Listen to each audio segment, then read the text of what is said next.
राज्य सरकार हायकोर्टात सगळे सोयऱ्यांबाबत आपली भूमिका मांडणार आहे। दरम्यान सरकारने आपली भूमिका न मांडल्यास ओबीसी नेते सगळे सोयऱ्यांचा जीआर रद्द करण्याची मागणी करणार असल्याची माहिती सूत्रांनी दिली आहे। सगळे सोयऱ्यांना सुद्धा आता ओबीसीतनं आरक्षण मिळावं अशी मागणी जरांगेंनी केली होती। या संदर्भात आपल्यासोबत बोलण्यासाठी ओबीसी नेते प्रकाश शेंडगे हे थेट आपल्यासोबत आहेत। प्रकाशजी, आपण पाहतोय आता आज हायकोर्टात या संदर्भातली सुनावणी होणार आहे। ओबीसी विरुद्ध मराठा हा वाद पेटलेला असताना आता या संदर्भात तुमची भूमिका काय असेल?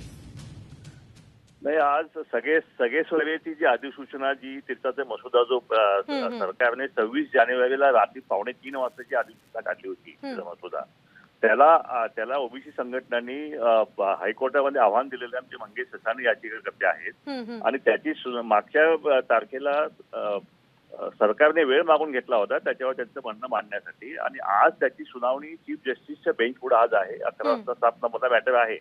आता आज आमचं लक्ष आमची तर आम्हाला तर अपेक्षा आहे की सरकार आमच्या बाजूने त्या ठिकाणी सरकार हायकोर्टमध्ये म्हणणं मांडेल, पण सरकारनं जर आता सरकार कुणाच्या बाजूने मानतंय की मराठा समाजाच्या बाजूने मानतंय की आमच्या बाजूने मानतंय की हा विषय आता महत्वाचा आहे।